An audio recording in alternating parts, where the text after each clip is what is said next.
We still need a contractor on our Vault 22 project. Interested? Wonderful. Straight to it then. Have you signed the release forms? No? Doesn't matter. We'll keep that to ourselves. Vault 22. Where to begin? Imagine, if you will, the wasteland in bloom.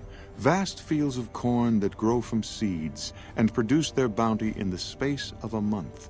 Orchards of trees, their branches weighed halfway to the ground, hung with fat, ripe oranges, a harvest that could feed a city or a nation. And all this, requiring no more than a few drops of precious water, and the efforts of only a handful of human farmers. Impossible?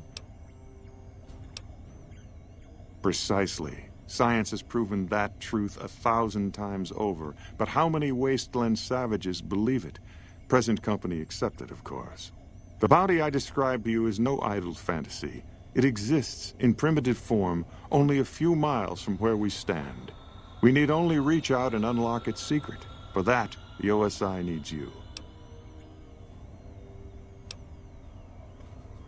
Good. I thought I sensed the kindred soul in you, beneath the wasteland veneer. I believe that the inhabitants of Vault 22 unlock the secrets of vegetative growth. Plants are spilling from their gate. No one tends them. No one waters them. Yet they multiply and spread in all directions. Find the reason for this miraculous growth, and I promise you the OSI will see that you are generously compensated. Good. No need to check in with the NCR authorities. I can authorize your payment from OSI accounts. Vaults typically contain a server room on a lower level, where they would have backed up their research data. A computer room, you understand? Download all the information on the central server to your Pip-Boy, and you'll be certain to bring me any notes or samples that you find, won't you? I thought it was a fairly straightforward assignment. It's a simple question of retrieving the data, which shouldn't prove overly challenging. Downloading the data will be handled by your Pip-Boy. You might think of yourself as a mere means of conveyance. No insult intended, of course. Best of luck to you. Not that you'll need it. You seem like a reasonably competent person. Did Dr. Hildern... This really isn't any of my business, but... Did he give you a job? I shouldn't say anything. I know that. But you're not the first person Hildern sent out to the vault. There were a lot of mercs, one after another. None of them came back. Then about a week ago, there was a scientist, Keeley. She's unusual. Not the sort of person you'd expect, but she's an absolute genius, and he didn't mention her? Not even her name? Or any of the other mercs? But now he's hired you, which means one of two things. Either he heard back from Keeley, and she failed, or he's given up on her. Listen, I make a fair wage, but I'm not rich, not by any means. Maybe my kind of money wouldn't appeal to your average merc, but I'm willing to pay you if you'll find Keeley and make sure she's safe. Isn't right leaving her out there. No idea if she's alive or dead. I had a good feeling about you. Moment you walked in. I mean it. Of course. Anything. Keeley's brilliant. An absolute genius. She plays at being mean, but it's all a front. When you've lived as long as she has, you get defensive around new people. Who wants to make a friend when you know you'll outlive them? I couldn't get her to say, but she talked about the war. The Great War, when the bombs fell, like she'd been there. So, I'm guessing pretty old. 200 years? Maybe more. Like a Brahmin and a Deathclaw, though I'm not sure which would be which. Bad analogy, maybe. They're both Deathclaws in their way. Keeley hates Hildern. She says he's more politician than scientist, and gets in the way of true discovery. And Hildern hates Keeley because... well, because every time they meet, she makes him look like an ass. In front of important people, usually. Head researcher. Mostly on the dam project, but I help out on other things when they need me. Gotta be flexible. The director? He's very well-spoken and knowledgeable. Wouldn't be right for me to say. He's my boss, and he took a chance bringing me out here as lead researcher.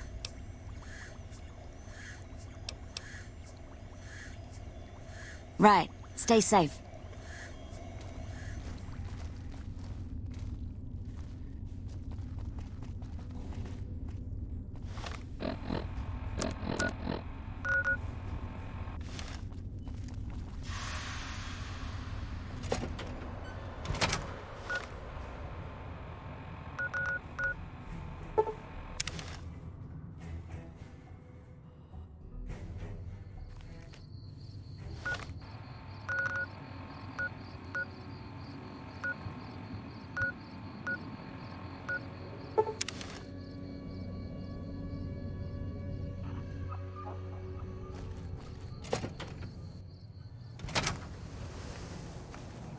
Hello. You're back. Do you need medical attention?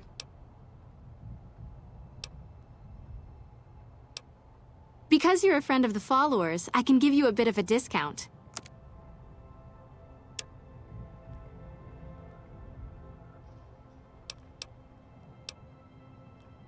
You really ought to avoid using those kinds of chems, but I'll see what I can do.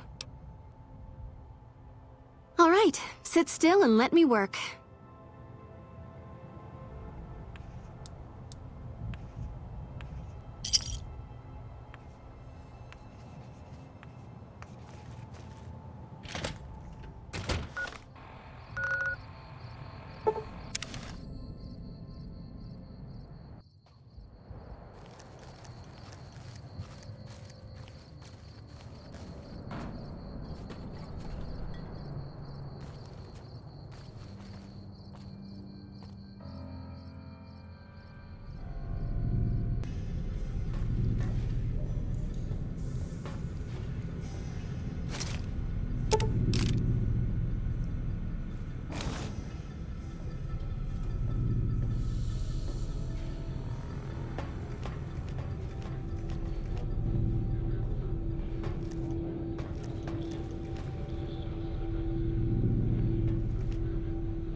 I've had worse.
Brotherhood.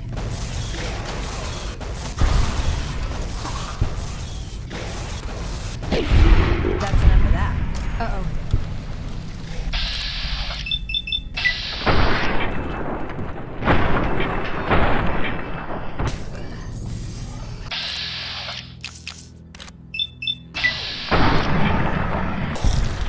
Do me a favor.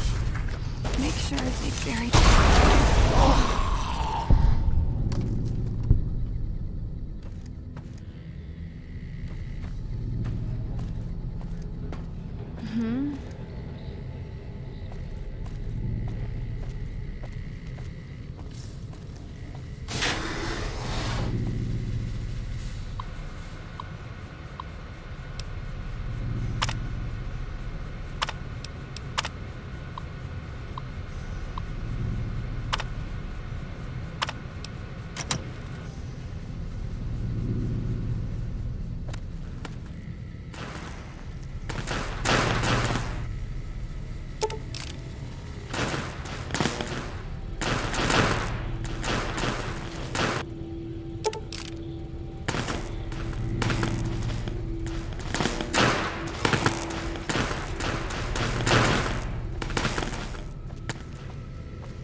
Trouble.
Over here.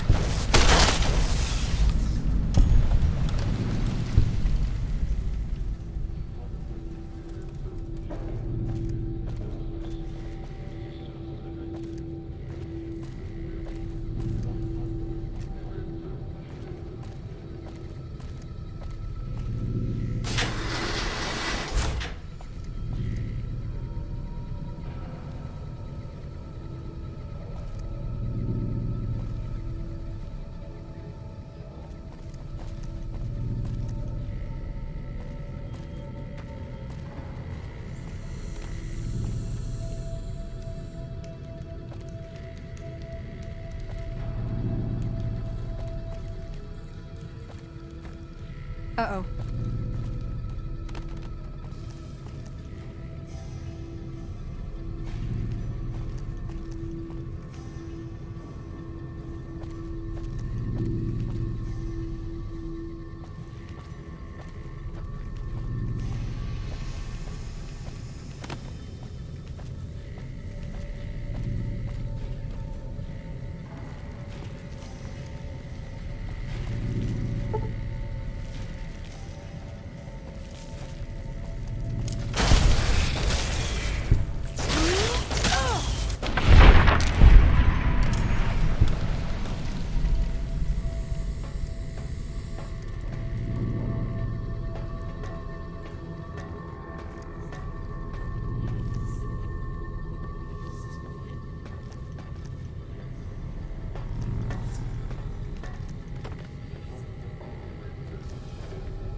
Trouble.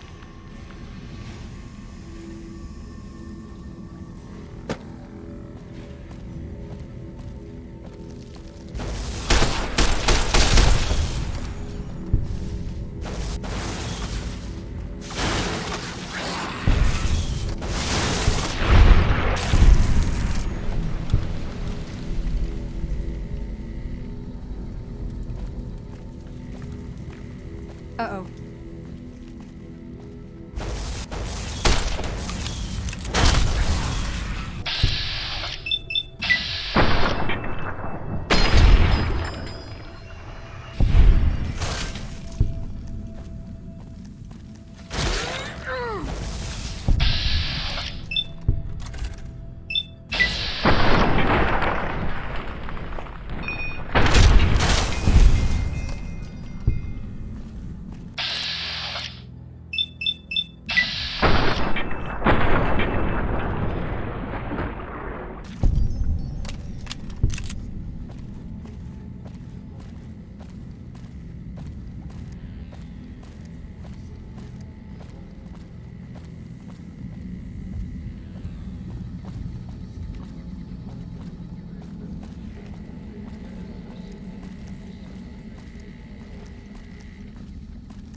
took your sweet time.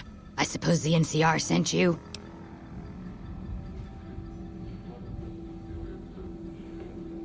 Ah, she's such a dear. Not like that pompous little pedant she works for.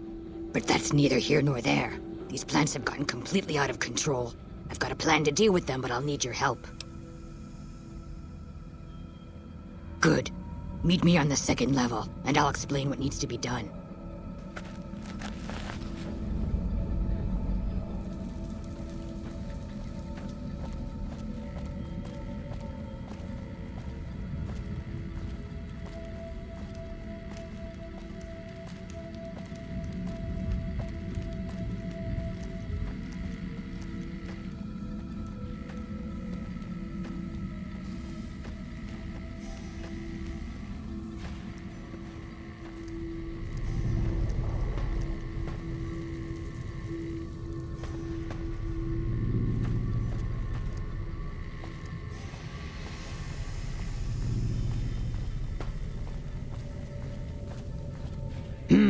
What's this? Did you do these repairs? Not bad. Not bad at all. Saves me time, I guess. See you upstairs.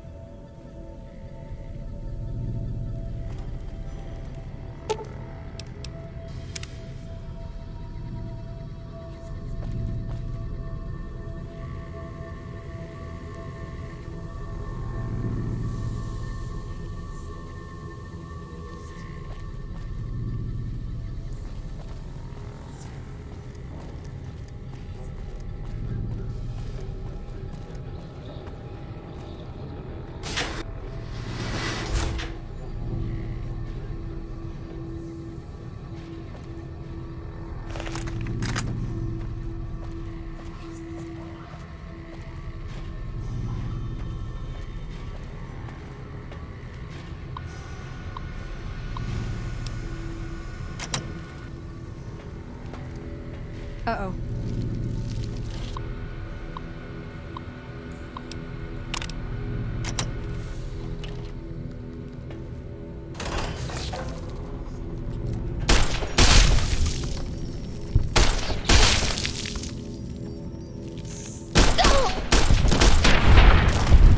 That's enough of that.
Should have brought something.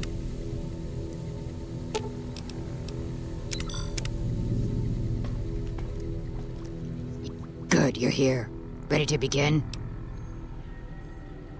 Time is of the essence, so I'll be brief.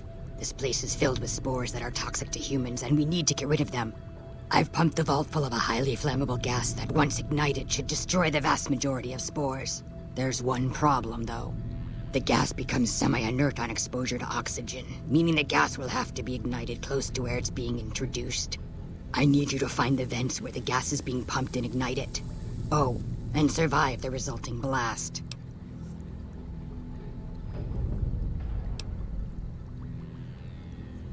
I set the gas to pump into the 5th level since that's where the concentration of spores was highest. I'd start looking there. Typically, these vaults use circular vents in their air circulation systems. Look for a wall with 2 of them almost side by side. There's one just around the corner outside this lab if you need an example. In the area where the gas is active, any kind of fire or explosion should do the trick. Hell, even lasers would do the job. If you don't have anything like that, I've got some grenades in my bag in the corner that you can use. Yes, there'll be an explosion when the gas is ignited, but I'm sure you'll be fine. Now leave me to my work. Good. Return to me when it's done.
Aw, just...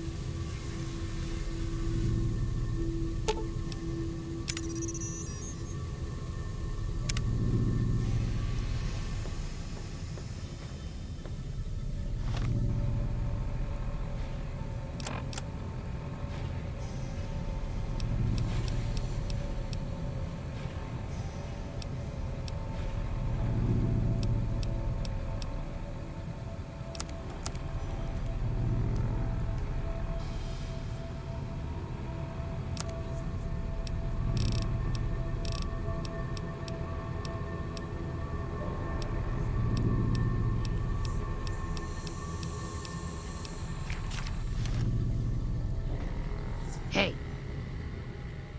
Ah, good. You survived. I was beginning to think you hadn't. You'll be pleased to know that the spore should no longer be a problem. Now all that's left is to ensure that none of this ever happens again. The research that led to these abominations must be erased. I've managed to create a connection to the Vault's backup system from here. I just have to remotely delete all the files, and we're done here. No, it shouldn't take all that long. Just a few more moments, and... That's strange. The system says that the files were accessed recently, and copied to an external source. You wouldn't happen to know anything about that, would you? Yes, that sounds like something he'd do. Well, there's nothing for it then. Those files need to be erased. Hold out your arm and I'll have it done in a flash. I suppose you've given me no reason not to trust you. Fine. Take the data and go. I hope you know what you're doing. I've unlocked the door, so you're free to run along now. Although it pains me to say it, I wouldn't have made it out of here without your help. If you're heading back toward McCarran, tell Dr. Williams that she has my thanks as well.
Good to see you. Alive, that is. Have you found all of the components yet? Really? I mean, that's great. I knew you could do it all along. I'll get right to work installing these. Why don't you go tell the Elder the good news? I'm sure it'll be a huge load off of his shoulders.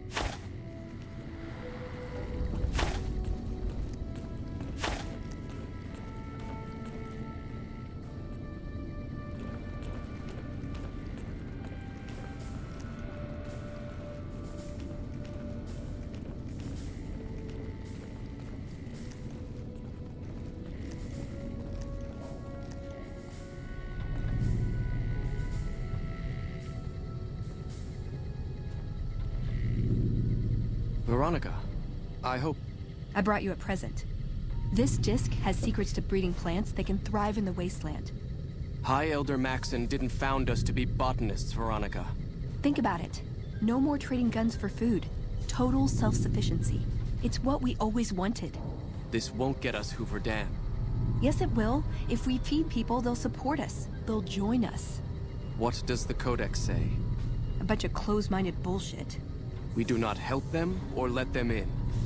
But We keep knowledge they must never have. give it a chance. For me. I can't stay here and watch us waste away. I'm sorry. We'll die out. I know. Come on. I can't listen to this anymore. Back again, I see. Have you found all the components we need? Good news for a change. Your efforts have humbled me, outsider. You have done more than I could expect, even from my brothers. Moreover, I've been going over the scouts' reports, and keep coming up with the same conclusion. The NCR is not the threat I've believed it to be. We should not have had to rely on your help in this crisis. I believed my actions were guided by caution and prudence, but I now see the truth. People called me a hero after what happened at Helios.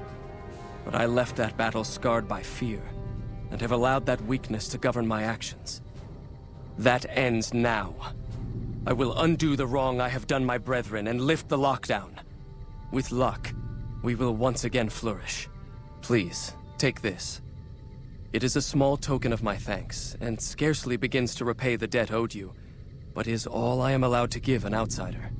This key will allow you to use our safe house to the northeast. I hope it will prove useful in your travels.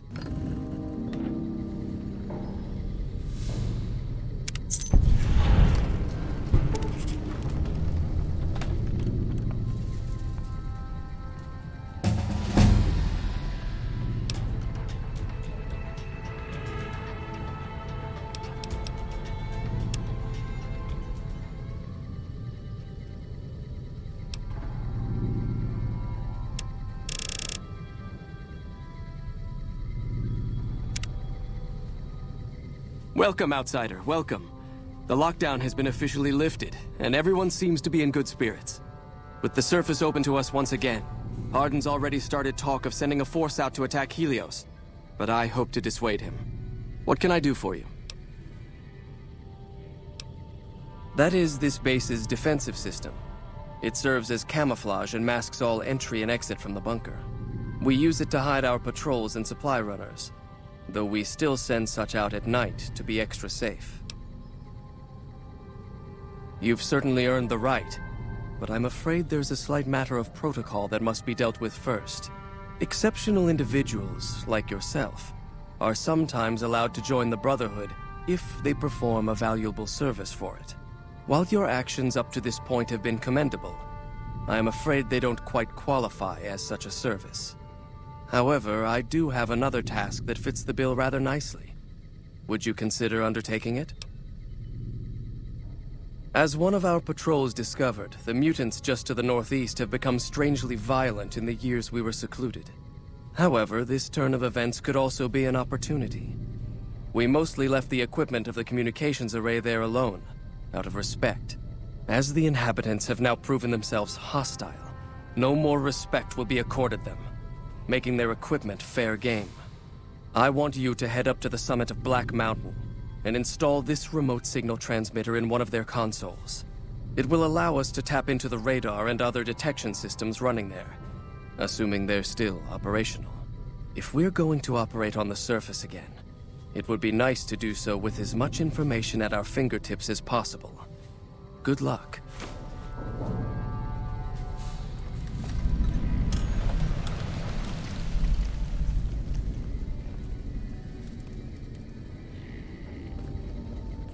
He wouldn't listen.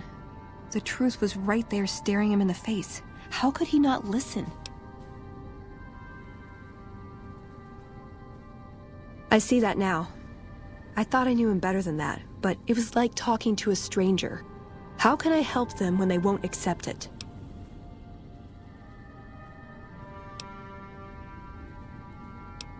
Huh.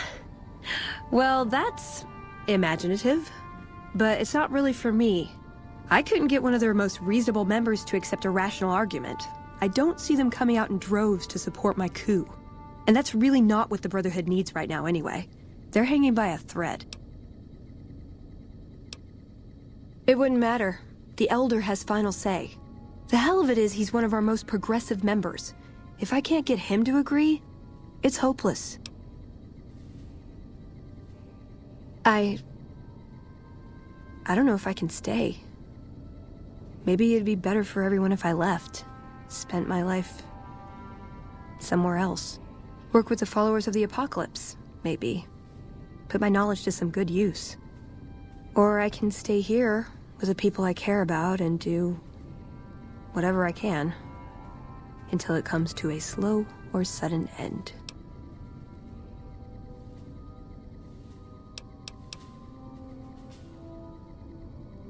Okay, so take the Brotherhood, replace their knowledge of superweapons with half as much knowledge of medicine and farming, sprinkle in a little compassion for people outside their group and healthy disrespect for authority, and voila, followers. I never really considered joining before, but now that I think about it, it really sounds like it could be a good fit, doesn't it? Not even a hint, huh? Jeez, I really am all alone on this one. I guess I'll stay. If I left, there wouldn't be any coming back. It might be something I'd instantly regret. Things are gonna get harder for the Brotherhood before they get easier. I should support them in whatever way I can. Let's get going. I'd like to get my mind off all this, and some fresh air would do me some good, right about now.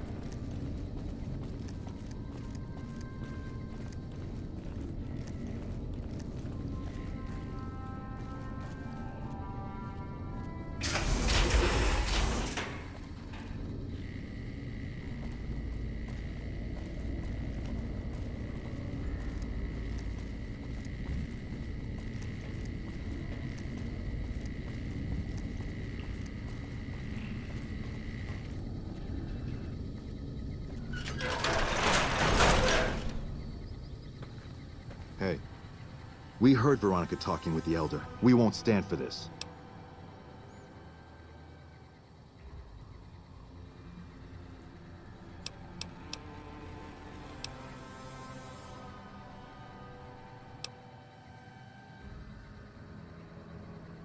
Respect nothing.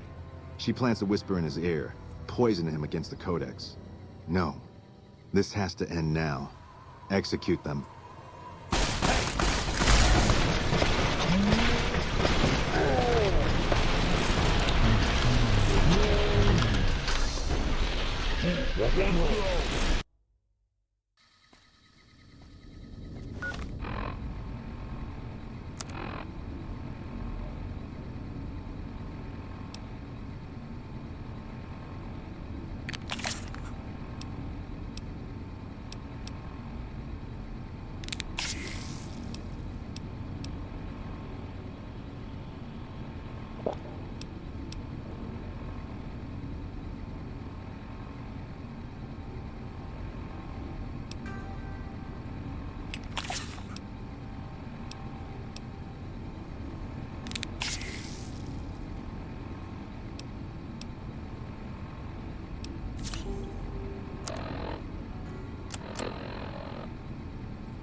We heard Veronica talking with the Elder. We won't stand for this.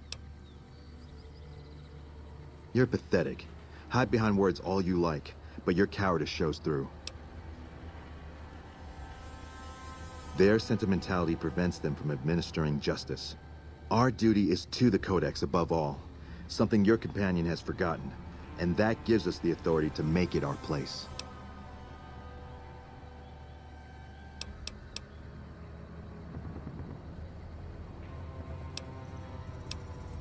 High Elder Maxon didn't just found the Brotherhood, he defined it. To serve in the Brotherhood is to serve his ideals. Our way of life is based on them. We know no other path. There is no other path. With her leanings, Veronica spits in the face of every knight, paladin, and scribe to serve in our ranks.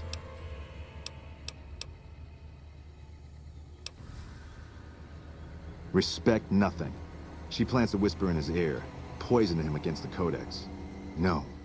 This has to end now. Execute them.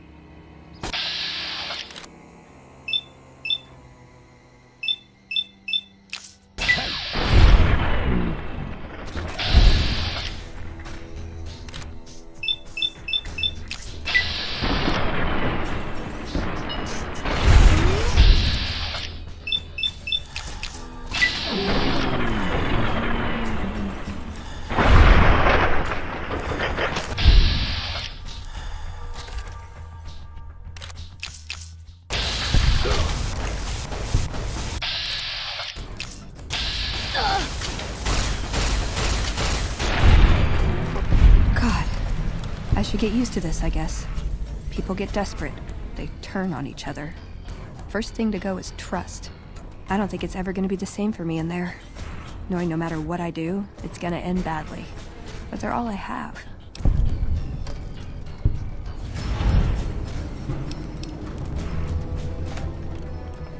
I think so.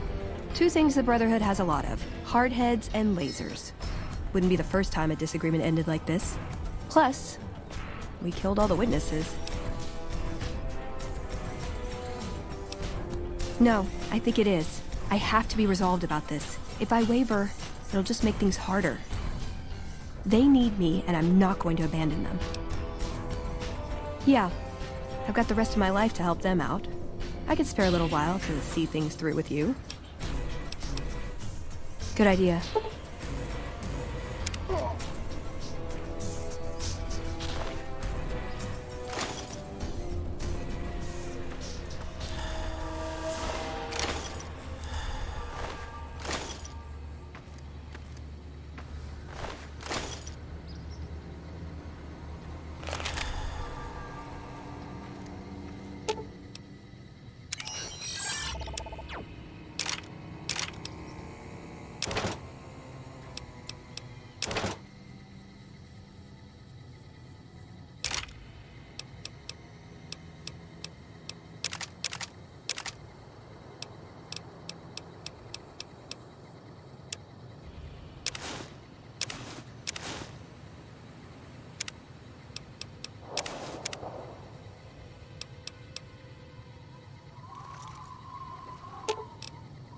Ooh, got something good for me? Is it a dress?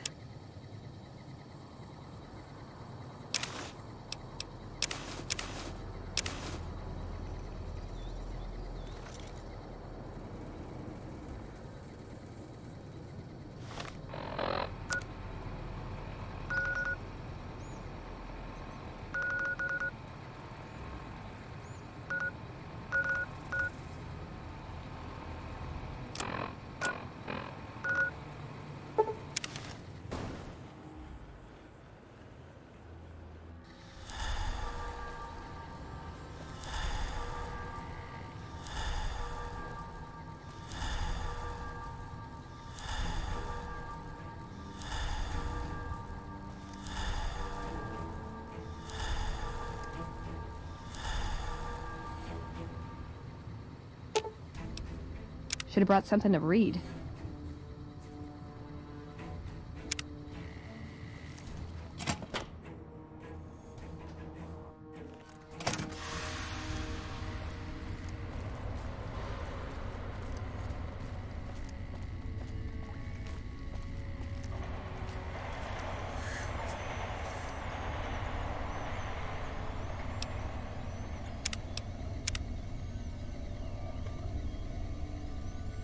I received a pleasant call from Dr. Keeley. It seems we have you to thank for keeping her alive. Very charitable of you. Wonderful. Excellent work. Let me see it. It'll take a moment to decode on my terminal.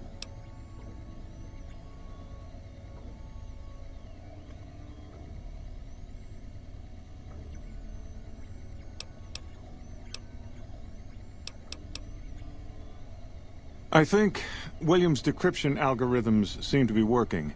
Yes, here it is. The data is mostly uncorrupted. This will make the board of directors finally sit up and take notice. Here then, as promised, an agreeable sum payable upon delivery of the data. You've more than done your part.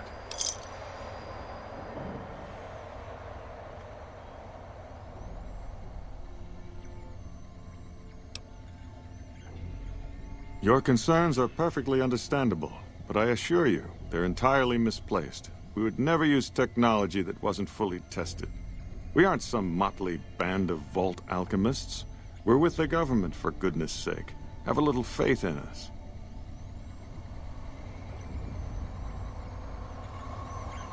Hey. Keeley just called in. You should have heard the director. But wait up. Now look here. She wouldn't let him finish a sentence. Just reamed him out for sending all those people to the vault. I've never seen his face so red and twitchy. Thanks for keeping her safe. Here's the caps I promised. I knew I had a good feeling about you.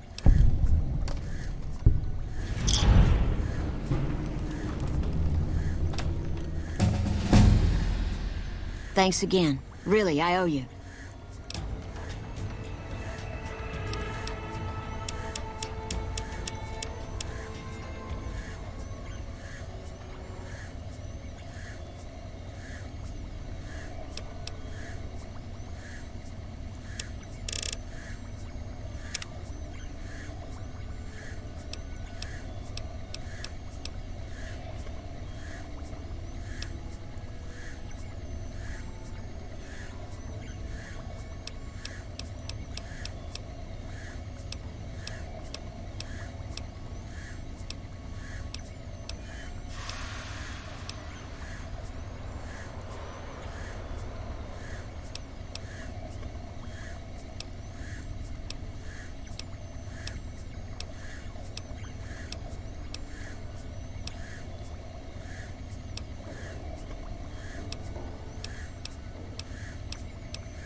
Aw, just when the standing around was getting exciting.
Come back and see us again soon.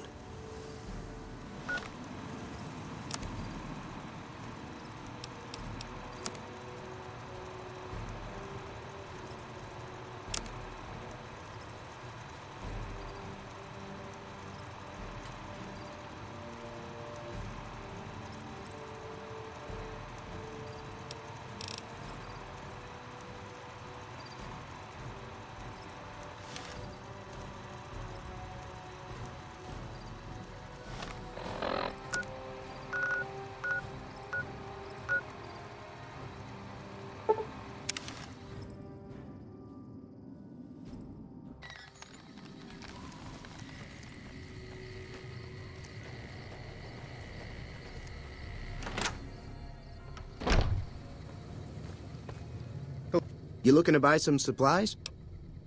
Can do.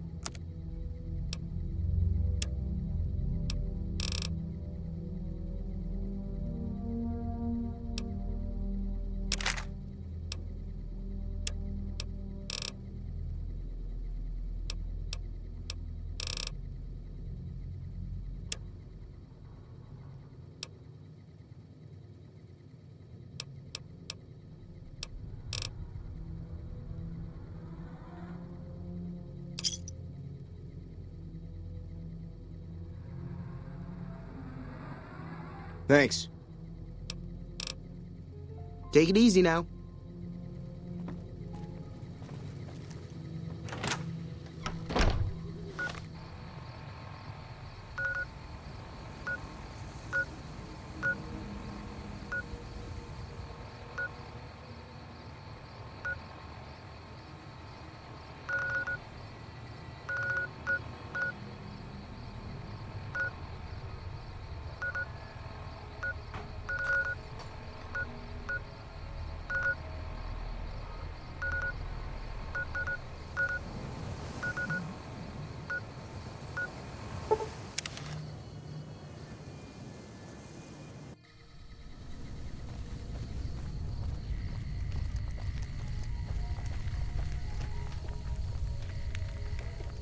Feeling thirsty? You bet.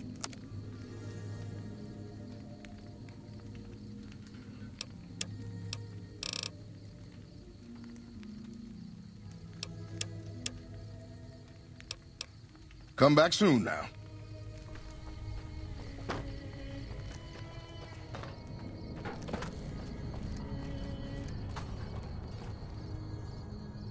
Demand for gunrunner weapons is high, so still making a nuisance of yourself? Take a look.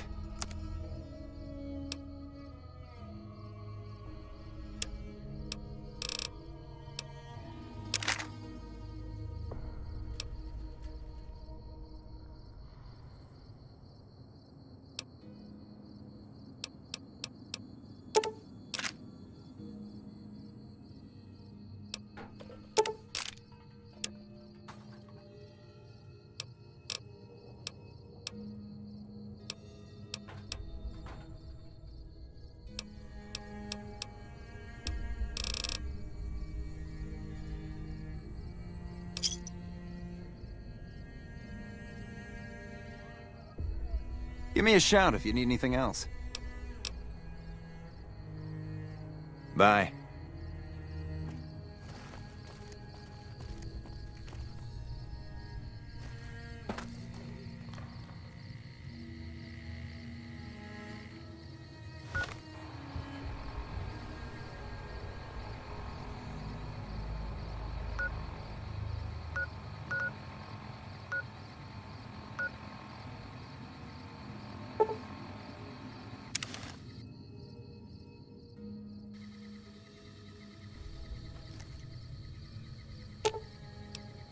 Should have brought something to read.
Hey. That's close enough. What do you want with the Great Khans? The only Khans this far into NCR territory is me and my crew, and I didn't steal squat from you. Besides, even if some of my gang did steal from you, I wouldn't rat them out. Loyalty actually means something to the Great Khans. We're an independent group. We take care of our own and don't take crap from anybody, especially the NCR. Bitter Springs happened. Women and children died when the NCR attacked the Great Khans there, and the NCR just pretends it never happened. Our main camp is up in Red Rock Canyon, but we don't allow just anyone to come in. The NCR can't touch us there.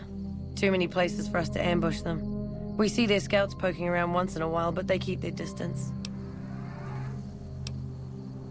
It wasn't easy.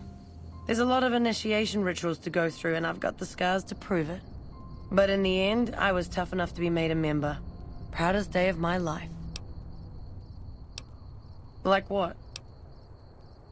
Awaiting a delivery, but it's a no-show. I'm guessing that the death claws in the quarry have something to do with that.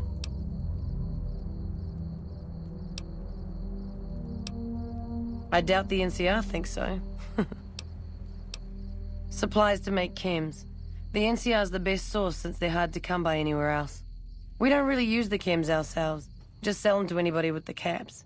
If it ends up hurting the NCR in the process, that's a bonus. The Khans and the NCR don't get along.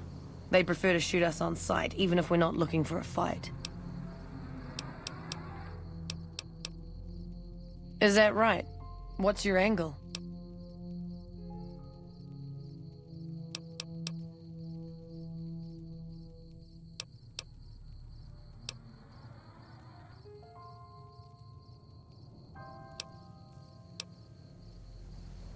That's a motive I can understand. I was expecting a shipment of chemicals. It's usually in a suitcase dropped off in one of the big machines up here. Because of the death clause, I have to assume the suitcase is still in Sloan. Snoop around the place and get it for me. I wouldn't eat or drink them, but no. They won't explode if you drop them or anything. Don't kill anybody if you don't have to.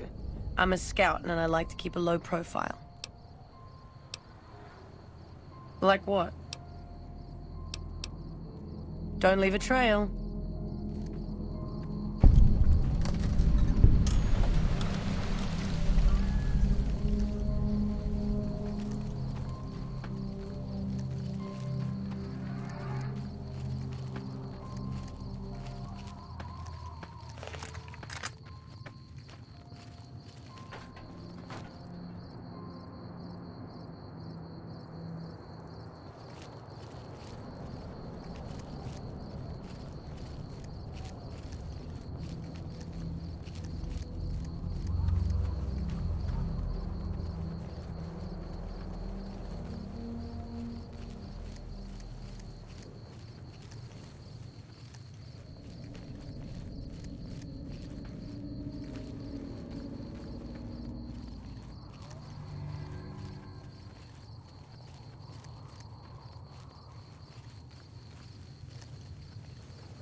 Let me ask you a question. What's the tastiest thing you've ever eaten? Ah, yeah, can you believe some people still eat that stuff? Anyway, I've got this recipe for a Deathclaw omelet that I've been itching to try out. Trouble is, I need a Deathclaw egg. Kinda obvious, I suppose. I can't believe you actually got one. Give me a bit to get the recipe set up, then talk to me again.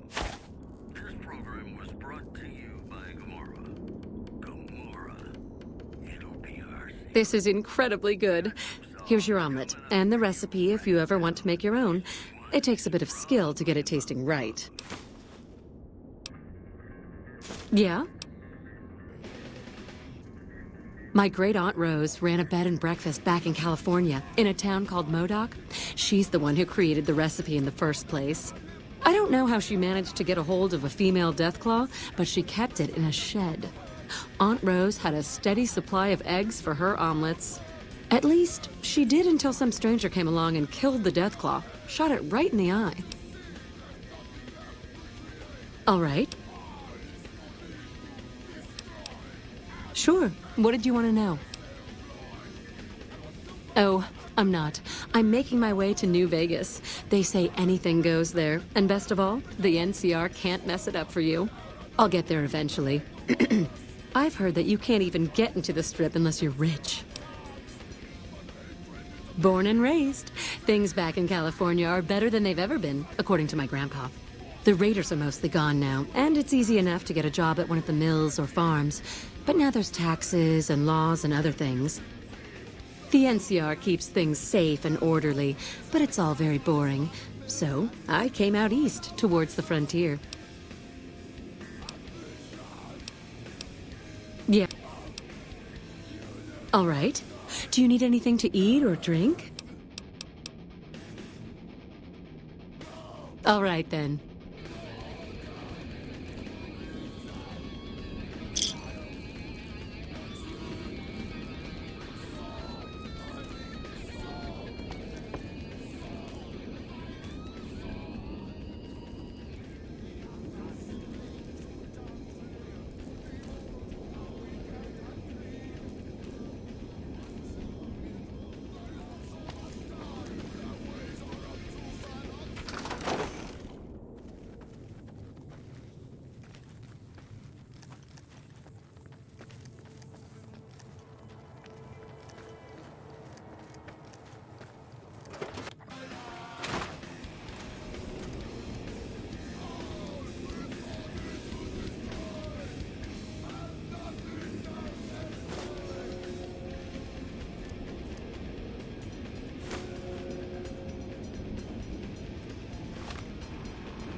When do you think the NCR will send their troops to help us?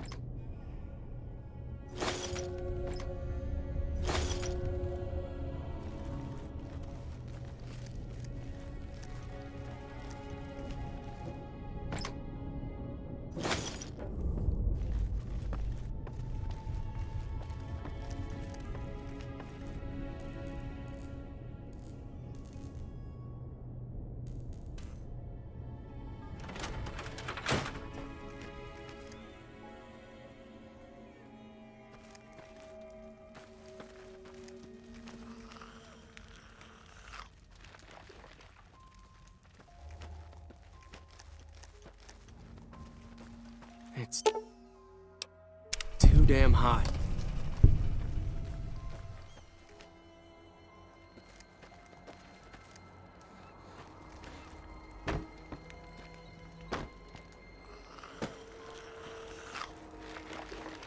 Can't believe anyone actually made it through from the north, what with all the death claws at the quarry. You returning from New Vegas?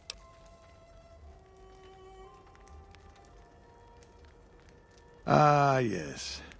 I think I know which friend you mean. Even if there weren't death claws in the quarry, there'd still be no delivery. The supplier, a guy in Prim named Tyrone, is a cheating son of a bitch who won't deliver even though he's already been paid in advance. I'm just a middleman. The Great Khans are a hard group, and some of them are no good. But they're not all the same. I believe in the NCR, but that doesn't make it right for them to roll over anyone who doesn't want any part of them. And he's always been shady, but this is the first time he's outright screwed me. She's my daughter. Takes a little too much after her mother, rest her soul, but she's happy with the Great Khans, and that's enough for me. Good luck.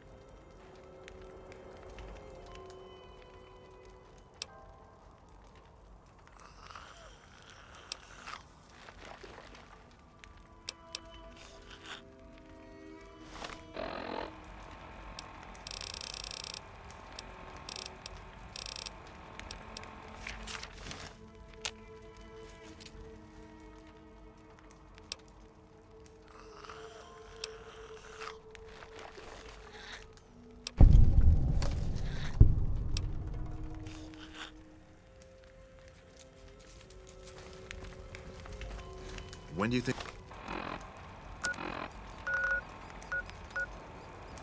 the NCR will...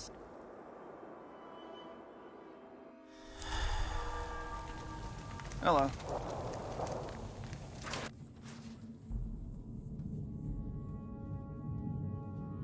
Hey, what can Tyrone do for you?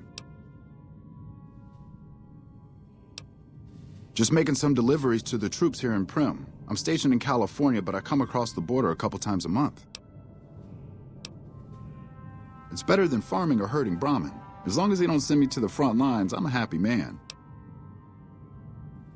You trying to get me busted? Keep your damn voice down. Lieutenant Hayes already has his eye on me.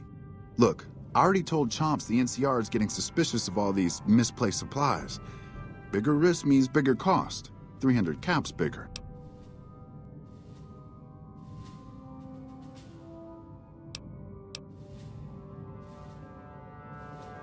Fine. I'll just eat the cost and do a favor for Chomps. Just this one time only.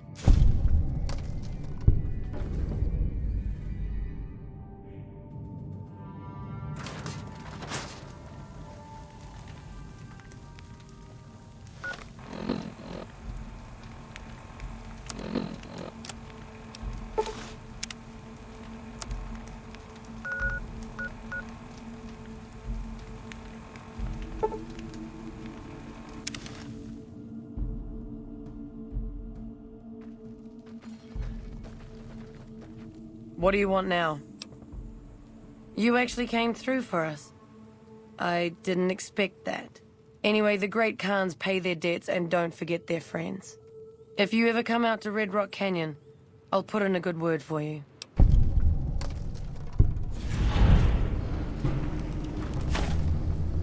As far as I know, it's just me and my crew out here.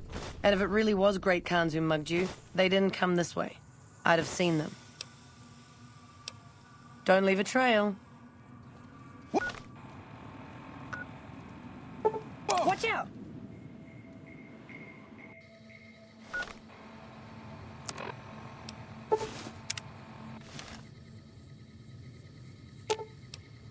Aw, just when the...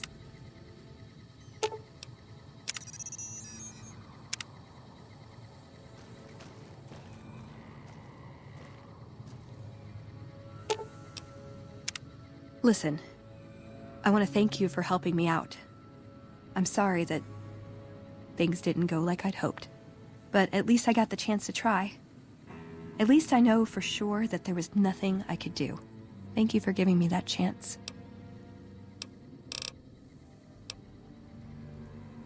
Why does everyone always say that? Okay, then I guess I'll be back at the 188. Maybe digging in some dirt for scrap metal or something.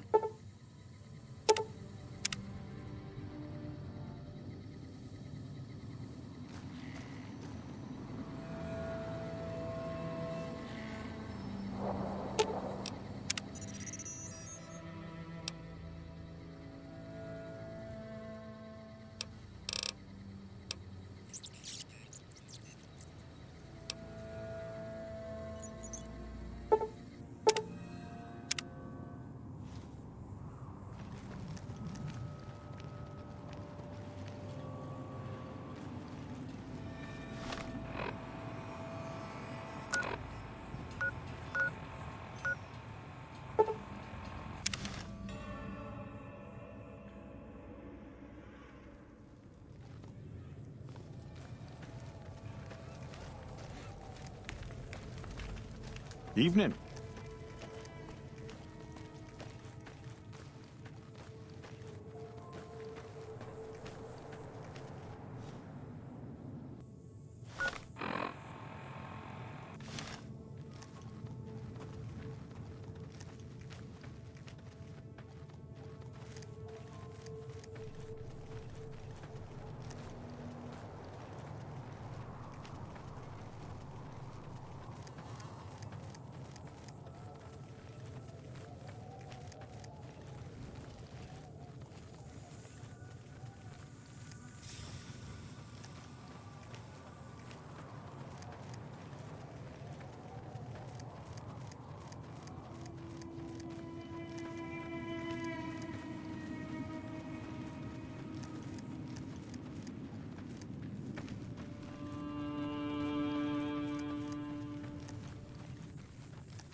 This is a dangerous place, human, especially for your kind.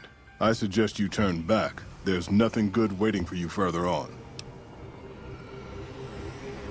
You must have heard her radio broadcasts. Though why a human would follow her invitation here is beyond me, unless you didn't listen very closely.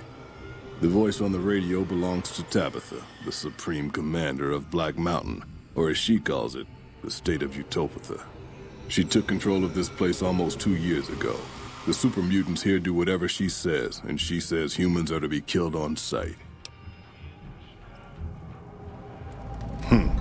While your enthusiasm is admirable, I think I'd best stay here so I can warn other travelers. Marcus sent me here a couple of months ago to check on Black Mountain. I suppose you could say I came here as a spy. But with no signs of Tabitha's weakening and none of the second gens ready to revolt or to come to Jacobstown, there wasn't much I could do. Down here, on the other hand, I've saved a dozen mutants from heading up the mountain. It's not much, but it's something. I have my own reasons to stay away from Jacobstown for a while. Reasons we won't be discussing, so I've stayed here.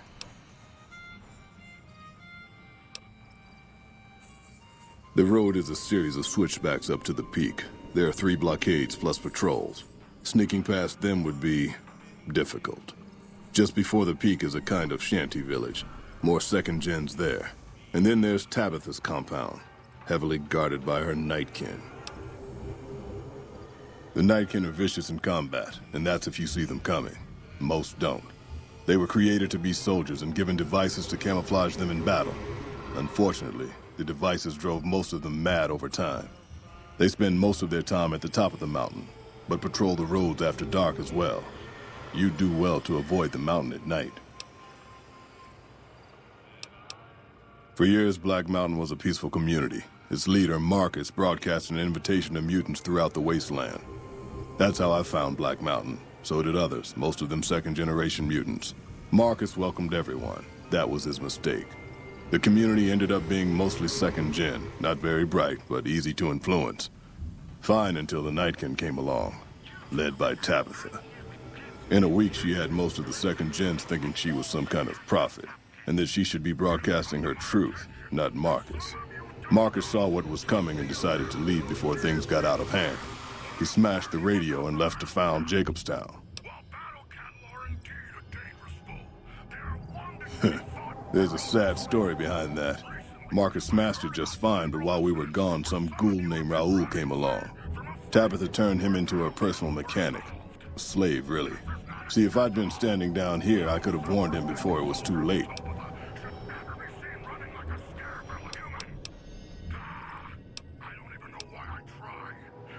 The opposite of Black Mountain.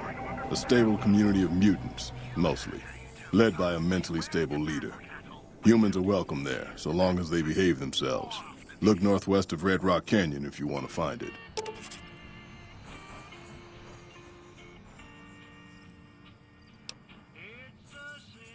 Yes, I hear that sometimes. And then I never see the people who said it again.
humans should stay the hell away! Keep their distance from the state of Utopia. Thank you, Rhonda. That's a good point. As you know, one of the many benefits of living in Utopia is the ready availability of pet centaurs. Ooh, I love the centaurs. They're just so cute. Exactly, Rhonda. Who could resist those sweet little faces and that cute way they shuffle around on all those hands they have? But humans must be so caught up with their pleasant features that they forget the most important thing about centaurs. And what might that be, best friend Tabitha? Centaurs eat humans, Rhonda! You see, humans are a lot smaller and much more tender than you or I, so centaurs naturally see them as food. Ah, that would make it hard for them to get along, wouldn't it? Indeed. Given the situation, I had to make a hard choice when I created Utopia. Do we invite weak, greedy humans who would just die anyway? Or cute, lovable centaurs who fight and die for us and ask nothing in return? After much deliberation, I went with the centaurs. And there you have it, Utopia. The next time you play with a huggable, lovable centaur, remember that best friend Tabitha made it all possible.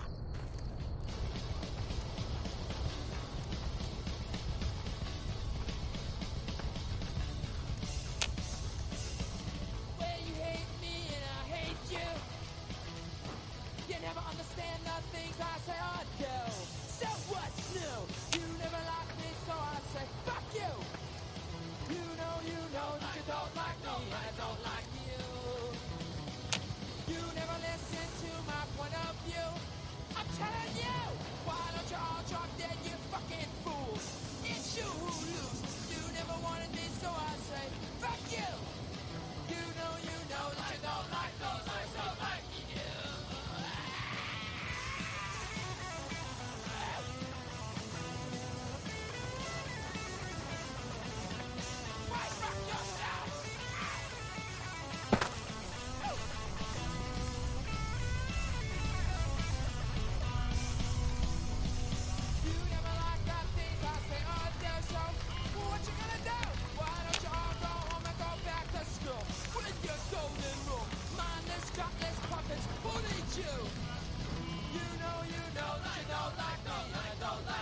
bringing truth to Utopians 24 hours a day.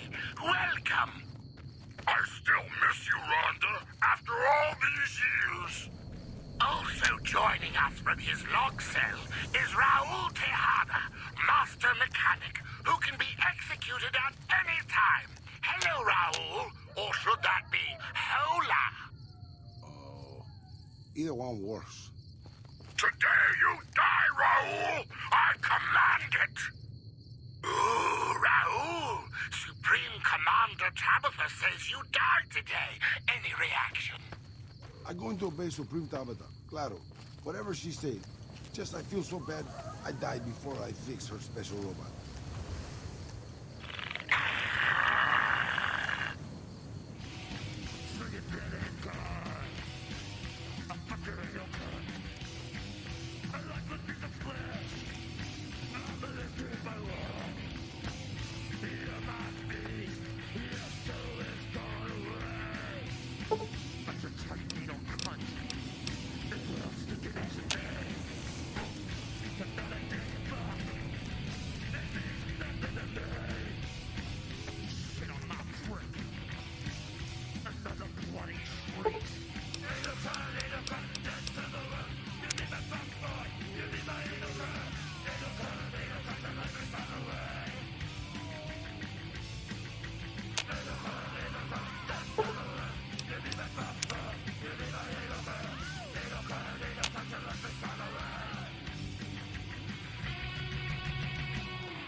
protect myself.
Intruder! I have...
took you long enough, so can I go now?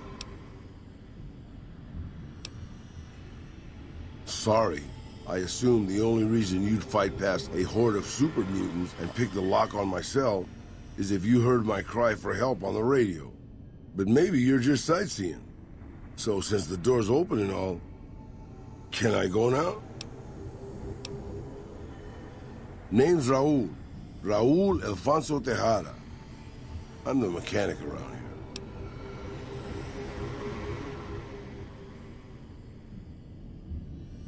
here.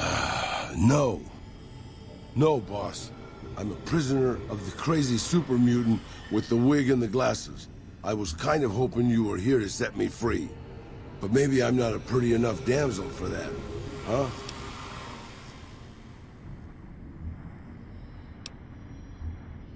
Probably because it used to be Miguel's. Whoever he was. How about if you let me go, huh, boss? Sure, boss. I'd be happy to prolong my captivity and psychological abuse to tighten some lugness for you.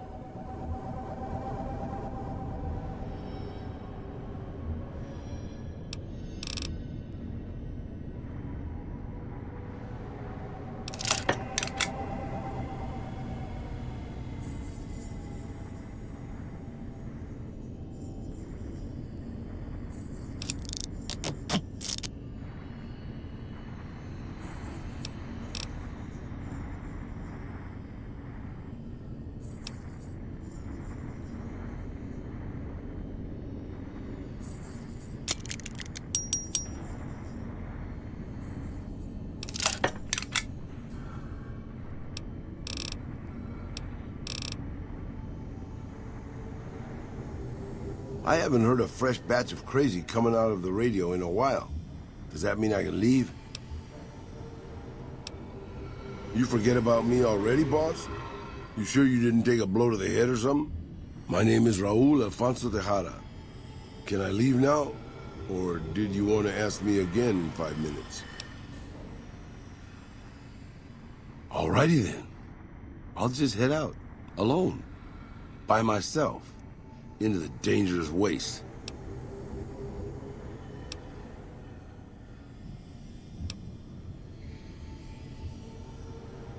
If by some chance you want to find me again, and if by some even greater chance the coyotes haven't picked my bones clean, I'll be at my shack.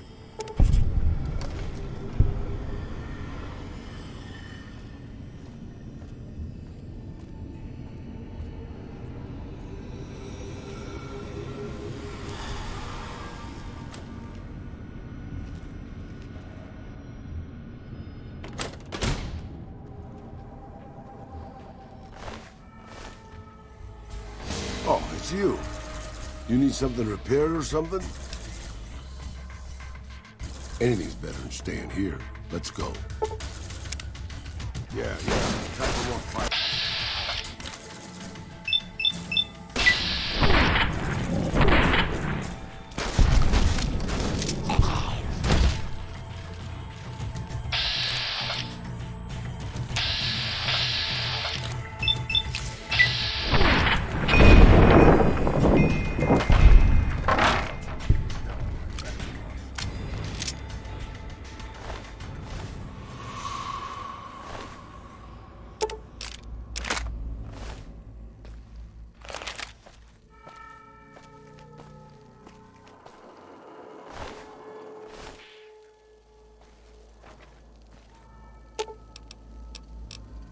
I'm sure you'll be fair and equitable, boss.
Good work, human. Maybe now this place can rest in peace.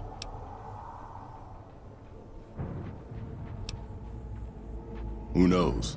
It might stay abandoned, get used as a base for raiders, or even become another colony for mutants. The future is not written, human, and it is foolish to squint at what cannot be seen. I still have a job to do here. Some mutants may have heard Tabitha's broadcasts and are headed here even as we speak. I'll remain and direct anyone who show up toward Jacobstown, where they'll be much better off.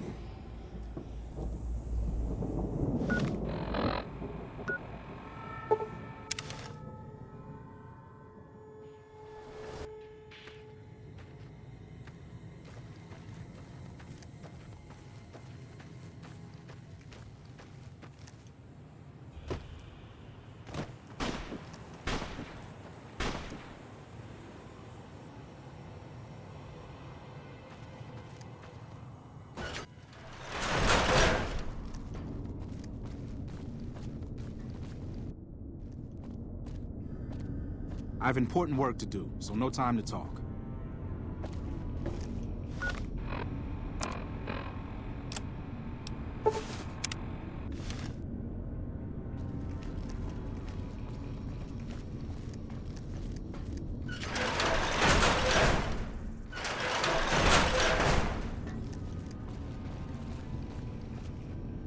Our early test results look promising.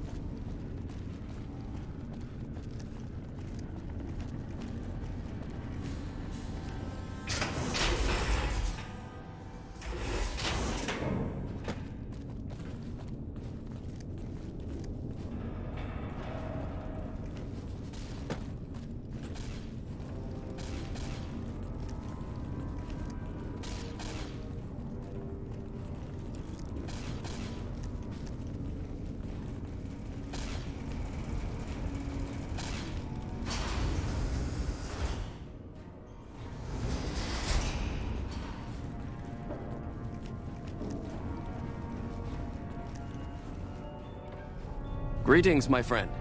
I hope I can be of some assistance to you. Yes, we've already started receiving telemetry from it. This will be a great help in our future efforts, and I thank you. Now then, it is my great honor to bestow upon you the title of Paladin of the Brotherhood, for meritorious service above and beyond the call of duty. I'm afraid a formal ceremony was out of the question, given our current state. But I hope this will make up for it. I had the Knights refurbish a suit of our power armor for your use. It's one of the earlier models, but it should serve you well. Now I suppose I'm going to have to show you how to use it, aren't I? First, let's go over how to put it on.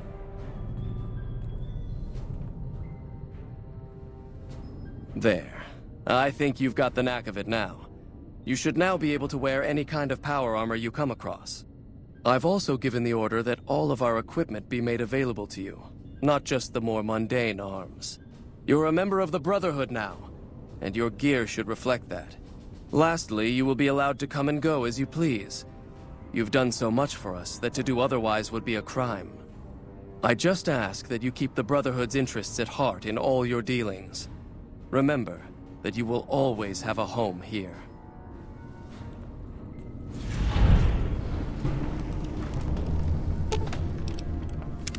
What can I do for you, boss?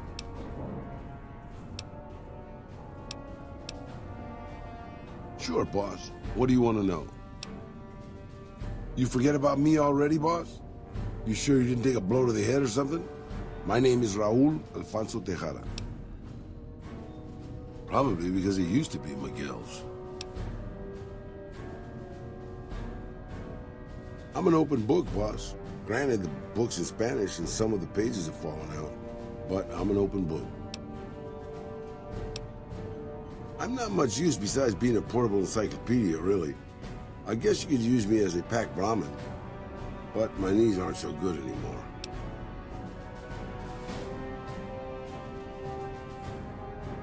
That's nice of you to say, boss. But I'm an old man. Not much use to anybody anymore. Time was. I was a pretty good shot with a pistol. I guess I'm still half decent. These old bones aren't much use in hand-to-hand fighting, though. I can also do maintenance work on your stuff. I don't have the supplies for a real repair job, but I can keep your gear working longer. Yeah, maybe you can introduce them to me, if we find them, because I've never met one. I'm an open book, boss. I was born just outside Mexico City. My family had a little ranch there. I'm an open book, boss. Granted, the book's in Spanish and some of the pages have fallen out, but I'm an open book. Old enough to know better, boss. Old enough to know better. I'm an open book, boss. You never heard of Petro Chico? Un amigo de Poseidon Energy. Of course not. They were an oil company in Mexico back before the war. I'm an open book. Well, boss, when a giant, insane super mutant asks you to stay put, you do what you're told. Well, maybe you don't. But I'm just a broke-down old man. It's stupid, boss. I used to listen to the radio broadcast, just to pass the time. Well, one day the signal stopped, so I figured I'd try to find a transmitter. I'm a pretty good repairman. Or I was before my eyes started to go. Anyway, I found Black Mountain and offered my services. But Tabitha decided I was useful enough to keep around. Permanently. I'm an open book, boss. Anything to hold your attention, boss.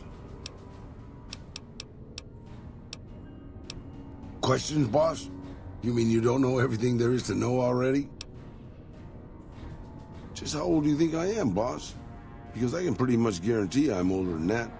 Let me tell you a story from before the Great War. Everybody knew Robert House. He was a genius, a superstar. Founded Robco at 22. Dated Hollywood starlets, the works. They say he saved Las Vegas. I was in Mexico City when the bombs dropped. Even from there, we could see House's defensive rockets shooting down the incoming missiles. Everybody assumed he died in the war. Maybe he did. But his robots are still out there roaming the waste. And now, a Mr. House rules New Vegas.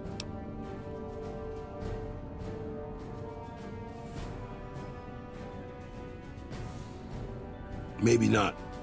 Maybe the new guy is just a clever raider chief with knowledge of history. Maybe he just left instructions for his robots to carry out in his name. Or maybe Robert House uploaded his brain pattern into a computer and rules to this day a godless, soulless machine god. Maybe the whole thing's a crazy coincidence. Who knows? I remember there were some weird stories about him, especially near the end. There was a tell-all in El Periódico de las Arboridas by a starlet House dated.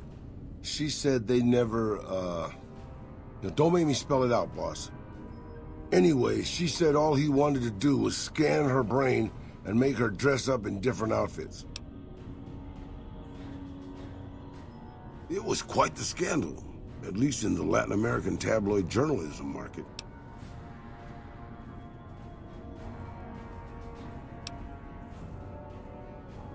You're a veritable geyser of curiosity, boss.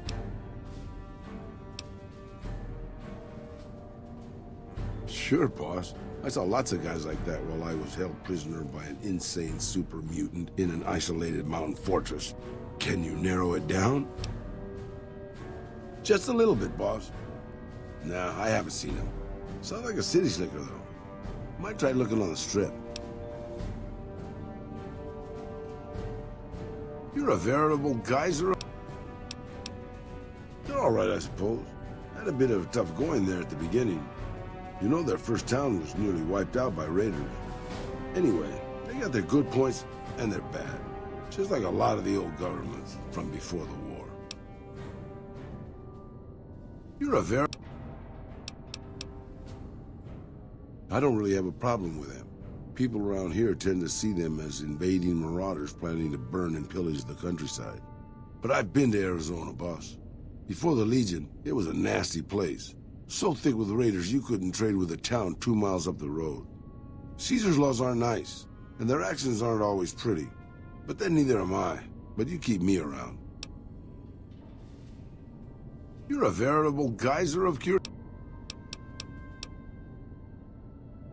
It's big, it's bright, and it's one of the biggest cities still left from before the war. Well, mostly anyway. Used to be just a curiosity. The buildings were pre-war. But it's just as full of raiders and barbarian tribes as any place else. Then Mr. House took over. Got the power turned back on. And got the tribes reformed into something civilized. And now they run his casinos for him.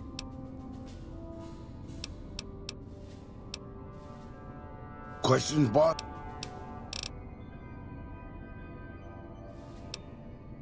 Anything to hold you.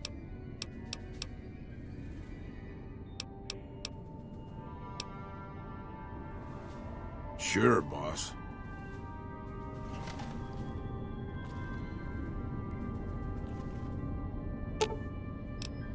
I'm sure you'll be fair and equitable, boss.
Paladin.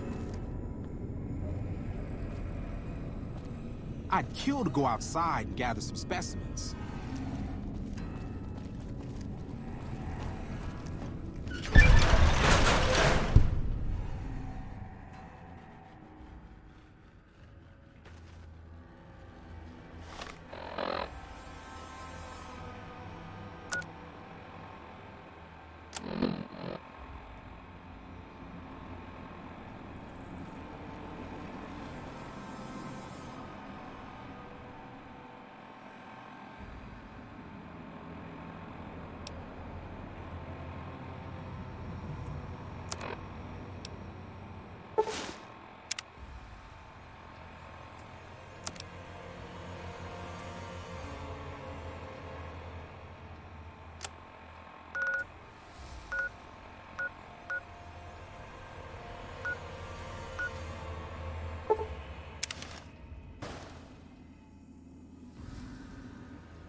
I know Mother Pearl is letting you wander Nellis as you please, outsider, but I have patients to tend to.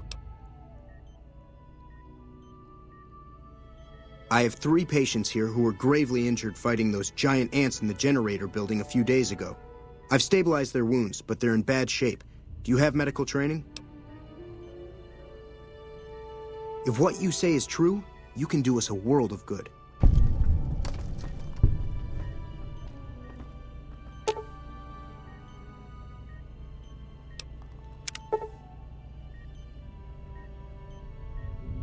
Excellent treatment.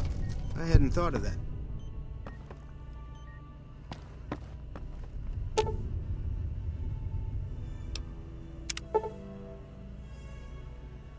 I thought that man was done for, but you brought him around.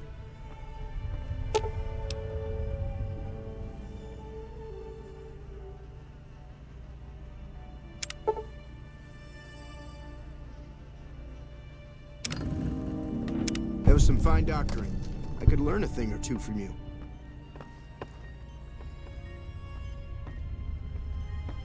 Yes, outsider?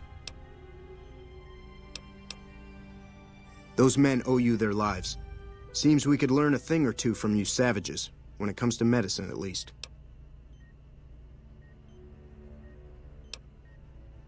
Sorry, friend. We really don't have a need for wasteland currency around here. We produce most of what we need. Bye.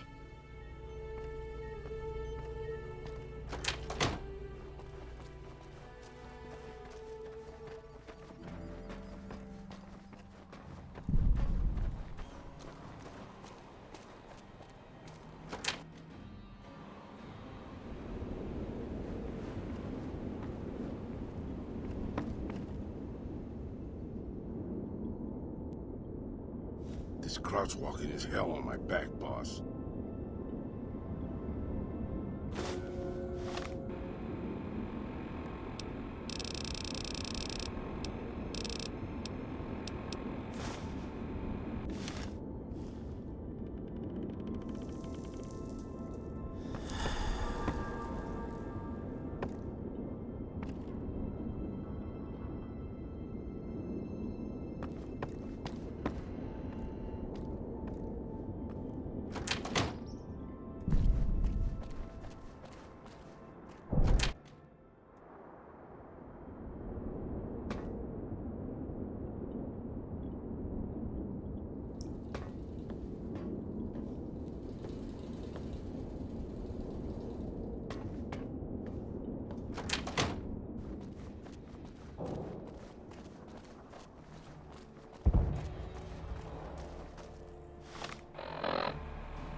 I don't know how you survived the bombardment. That's incredible. I hope Pearl knows what she's doing, letting you wander around Nellis as you please. If that's so, how about you look into repairing the solar arrays on the roof of the generator building? Nothing too complicated about it, but it's a long ways to walk my old bones, and there's been that ant problem over near there. You can't miss the array. It's on top of the generator building smack dab in the middle of Nellis, between the 2 runways.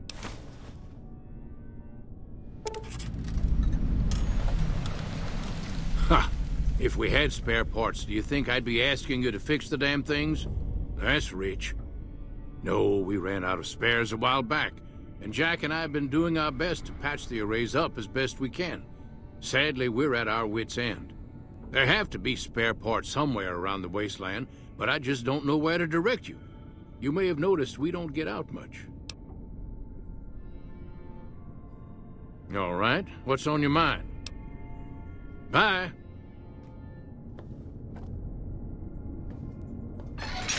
That's a good thing to see, huh, boss?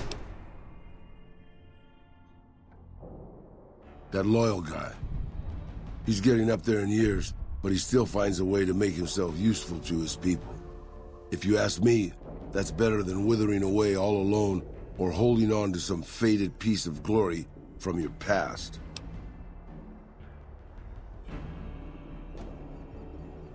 Yeah, that's what I thought too. Old history, boss. I grew up in a place called Hidalgo Ranch, just outside Mexico City. It wasn't much, just a bit of a farm, with a house for 3 generations of Tejadas. I wasn't the best behaved kid. I was quick with my hands, with a pistol or a wrench. And I wasn't afraid to get into fights over it. I never killed anybody, but I had my share of run-ins with the police. Mostly my family kept me in line. This was before the war. We were far enough away from Mexico City when the bombs fell that we missed the worst of it. But things got bad quick. Just a few days after Mexico City was vaporized, refugees started pouring down the road to our ranch. We helped who we could, but there were so many. Eventually, my father started turning people away before we ran out of food. Things got violent. My father and I got our guns, and we drove them off. About 24 men came back in the night after we'd gone to sleep.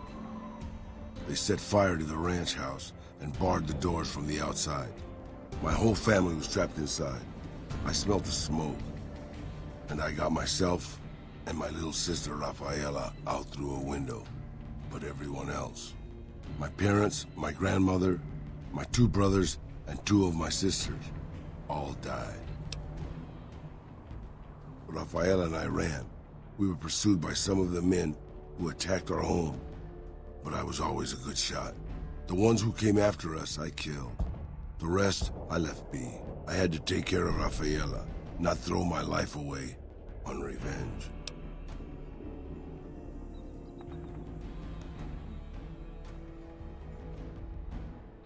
Maybe. I don't know. All I know is that for all my skills with a pistol, I couldn't help them. Anyway, that was weighing on my mind. Thanks for letting me get it out in the open, boss.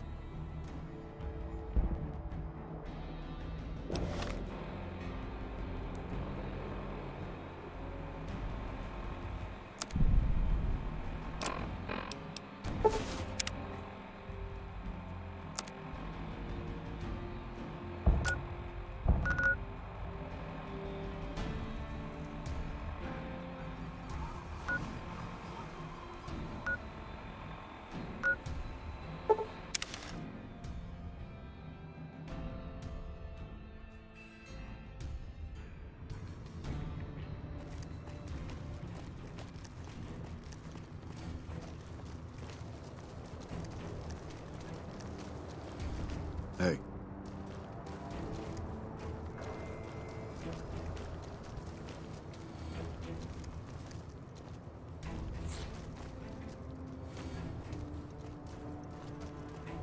I heard you killed Driver Nafai. My team would have liked to get a shot at him, but we're still glad he's dead. Carry on. Howdy. Name's Sterling, First Recon. Can't say I've seen you before. I'd remember if I had. Got a good memory for faces, landmarks and such too. Comes with practice, that's all, and a lot of scouting from place to place. I call her the Long Carabine. Didn't always have the scope. I added that myself. Been shooting with her so long, couldn't bring myself to toss her away. Would have felt guilty to part with the old girl. The other snipers used bolt action, but Gorbets reckoned it didn't matter none if I was different, so long as I could hit my targets. Used to be a ranger, one of the first they sent out east back before we took the dam. Observation and reconnaissance. We took the lay of the land, checked out the locals, and kept ourselves inconspicuous. A couple friends of mine were the first to scout the dam. That was back in '73, if I recall. A lot of those rangers are dead now. Vegas always chewed men up. It's just a little more literal nowadays. Well, that wasn't really a matter of choice. Got myself caught by legionaries up near Malpay. They had themselves some fun with me. Mangled my hands and feet pretty good. Wasn't much good with the pistol after that. Wasn't gonna be trekking across the waste on any more long scouts either.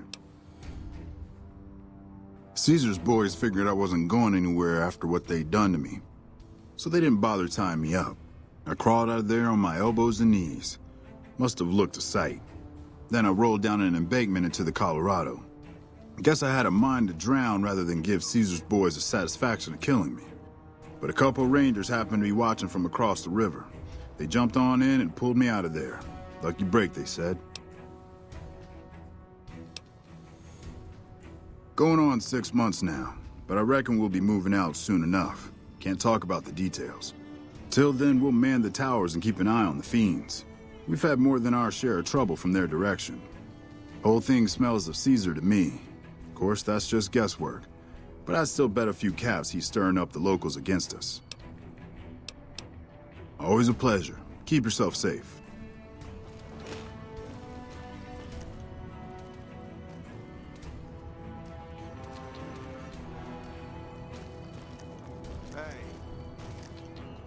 Got a second to talk, boss? Meeting Corporal Sterling. Well, it kinda got me thinking. Here's a guy that's been beat all to hell, right? I mean, he could have retired from the service, but instead he signs back on and does what he can. You think he did the right thing? You think so, boss? Because I remember a time when a lot of people stuck to their duty no matter what. It ended with nuclear bombs falling on my hometown. After the fire, I knew my sister and I couldn't stay at Hidalgo Ranch anymore. The refugees still wanted me dead. They even put a bounty on me. I remember how scared Rafaela was. I told her if she came with me, we'd see the Vaqueros. She used to love the rodeo, especially the trick riders. We figured maybe we could find help in Mexico City. We were young. We didn't know what had happened, really. We didn't understand about the bombs. I don't think it was as hard hit as DC or Bakersfield, but it was bad enough. By the time we got there, the city was a radioactive ruin. Still, the city was full of looters, already forming into the beginnings of raider tribes. Crime was bad before the war, but now it was a nightmare. We were living like scavengers, scraping by on what little food we could find, always looking for medicine for my burns. And then, of course, the radiation started to kick in, turning me into this handsome devil you see before you. You're a poet of understatement, boss. But there were moments it was almost worth it. I still remember finding that novelty costume shop. I was just looking around for something I could slice up to wrap my burns when I saw the Vaquero outfit hanging on the rack, like it hadn't been touched. I took it, not like anybody else needed it, you know, and wore it back to our camp. Rafaela laughed, for the first time since the bombs had fallen. It was. I started to build up a legend. Sometimes it headed off trouble, but most of the times it just started more. Young punks looking to prove themselves would come looking for me, but my eyes were sharp and my guns were quick. For a while, it seemed like we might even survive there, until Rafaela. She went out to find some food one day. I was sick, so I stayed at our camp. I guess it must have been the beginning of radiation poisoning. Anyway, it was supposed to be safe, but some raiders happened to pass through where she was scavenging. I won't speak of what they did to her. When I found her body, the only way to recognize her was this funny little scar on her knee from when she was a little girl. Terrible doesn't begin to cover it, boss. I let my whole family down. First the ranch, now Rafaela. I was the last Tejada. I guess maybe I went a little crazy then. I took my guns and went back to that market. I didn't have many bullets, but I had enough. After the raiders were dead, I salvaged what I could from the store. I was tired. I just wanted to be alone forever. I left Mexico City behind. I made my way out to the Gulf Coast. Eventually, I found an old Petro Chico refinery nobody had claimed. I stayed there for a little while, and I thought a lot about my life. I thought about the guns I'd lived by, and what they'd gotten me. I decided my guns hadn't gotten me anything, and it was time to give it up. I took off the old Vaquero outfit and put on a Petro Chico jumpsuit. A name tag said Miguel, so I started using the name myself. Eventually, I made it to Arizona. That's another story, boss.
Hey there. Is McCarran having you check up on us? Radio signal out here can be pretty spotty because of all the hills. Sometimes our scheduled updates don't go through. When it happens enough times, they send someone over to check up on us. Lately, we've been getting extra medical supplies for some reason. I'm in no rush to give the supplies back, either.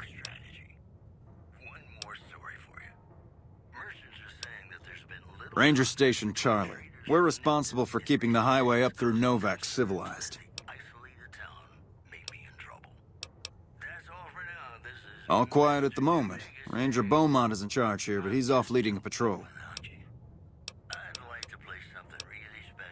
We're part scout, part commando, part sheriff. The training is brutal, and I'd say 8 out of 10 recruits washes out before the end. Before you get your ranger badge, you've got to prove you can be quieter than a shadow, and more ferocious than a deathclaw.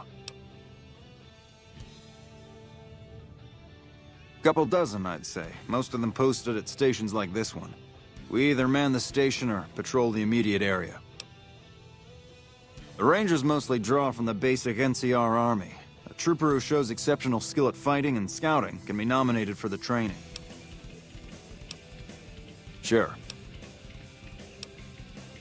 I shouldn't have said anything in the first place. I'd rather not get you into the habit of crossing the NCR.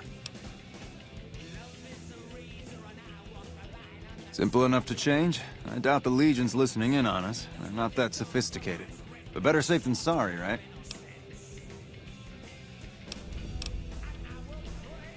See you around.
Hey, welcome.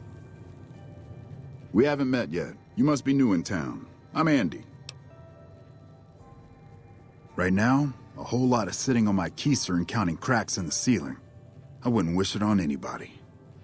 On better days, I help keep the peace. Boone and Vargas watch the road. I watch the town. Tell myself I'm doing some good. Was with them. That was back when my arm and leg used to work better. I still like to pretend I'm a ranger, though. I'll check in with the guys up at the station pretty regular on the ham radio. Sometimes they stop by, tell me they're paying their respects, the smug bastards. They haven't been responding to me last couple days. I guess they got tired of hearing me talk, but it still got me a little worried. Hell, listen to me talk, like some damn mother hen.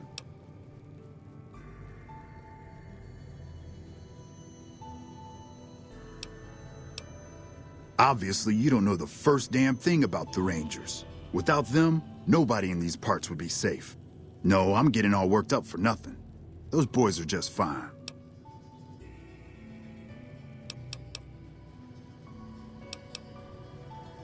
They're the NCR's finest. A one-man platoon, each of them. You got a job where even thinking about it would scare a man senseless? That's when you bring in the Rangers. And if you see a squad of veterans, guys who are in their black armor, well, you won't find a more beautiful sight.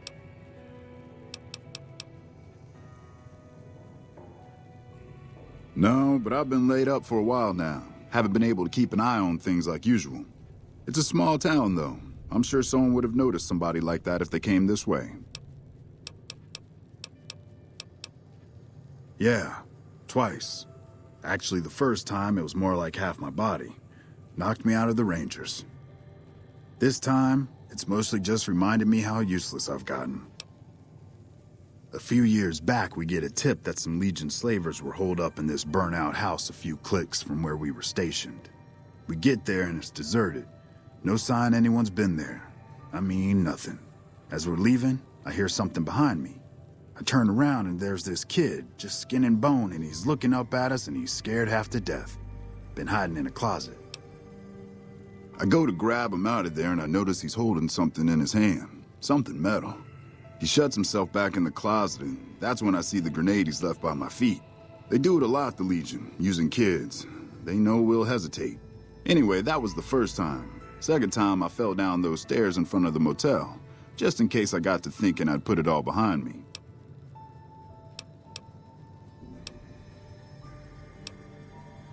I'm sure it was very inspiring.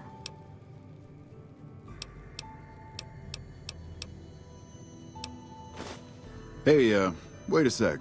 I know what I said, but if you find yourself by Ranger Station Charlie, let me know what you find. I'd be interested.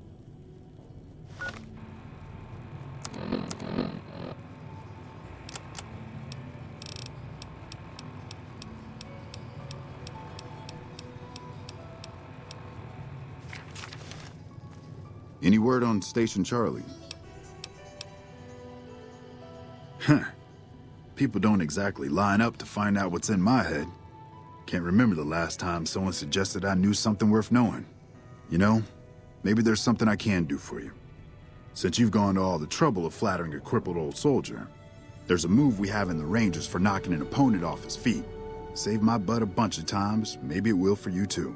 Let me show you how it's done.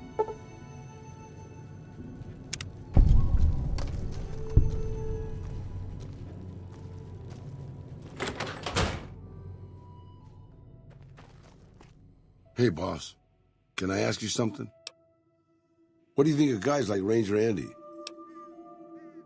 I mean, guys who have a world of experience doing what they do, but have to give it up because they're getting old and slow or too injured.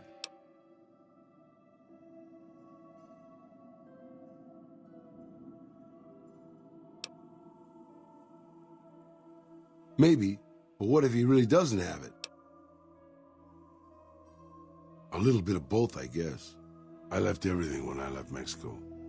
My home, my family, my name, even my face. I know it's surprising, boss, but I wasn't always just handsome. As far as the world knows, I was Miguel, and I was okay with that. I headed north for a while, and ended up in Tucson. Not Tucson, by the way. Things were good there. Well, maybe not good, but better than Mexico City anyways. I found myself a little shack, started fixing things. Oh, sure, boss. I was always good at fixing things. Some I fixed for the town, some I fixed for other people, some I fixed just for the hell of it. It's a better way to use your hands than killing. And even then, I wasn't getting any younger or faster. I lived there for a long time, kept to myself, didn't get into any fights. Hell, the only reason I even kept my guns oiled was professional pride. Getting there, boss. I'd been in Tucson. The locals can call it Tucson all they want, but it's Tucson, damn it. About 75 years when she showed up. Prettiest thing you ever saw, boss. Maybe it was just a trick of my senile brain, but I swear she looked just like my Rafaela. Her name was Claudia. She ended up taking work at one of the brothels in town. I never went to her, of course. How could I? But I looked after her in my own way. This was a long time ago, before Caesar's Legion pacified Arizona and brought the raider tribes to heel. A tribe came into Tucson one day. More a gang, really. Dirty Dave and his 6 brothers. They were looking for bullets, and I sold some to them. I figured if I did that, they'd leave town before they tore it up too much. No, boss. No, they didn't. As I was saying, I hoped they'd leave the town in peace. Instead, they decided to stop at Claudia's brothel to take the edge off. I don't know which one of them got rowdy first, but by the time I heard the screams and got my guns, it was too late. They shot up the brothel, killed 4 girls, and taken Claudia for their sport. I went after Dave and his brothers. They had a head start, but they slept nights. I didn't. Took me 3 days to catch up to them. Claudia was dead when I got there. They put a bullet in each of her eyes. I couldn't do anything except avenge her, just like Rafaela. I charged into the middle of their camp and started firing. 2 of them were dead before they knew I was there. The other 5, though, they shot the shit out of me. I would have died, I think, if I wasn't so full of rage. By being a meaner old cuss than the rest of them, boss, I wanted to keep living until they weren't. So I just kept shooting until they were all dead. I was in pretty bad shape in the end, though. I don't know how long I laid there, with the sun baking me and the buzzards chomping at me. Eventually, I got the strength to start moving. Some long time after that, I managed to drag my carcass back to town. When I recovered, more or less anyways, I left Tucson and headed west. I ran into Tabitha at Black Mountain, and well, the rest you know. I swore I was done with the gunslinging life. I was too old, too slow, and too beat up to protect anyone anymore. I thought I was done forever, but after traveling with you, I realized I've always had my doubts. About whether I still had what it took to carry my pistols proudly, to use them to do what's right. And now that I've been traveling with you for a while, you made me realize that I could still do that. Maybe I'm not as tough as I used to be, but my brains can make up for that. And my hands are still quick enough. It's time to put the guns back on. You can bet on that, boss.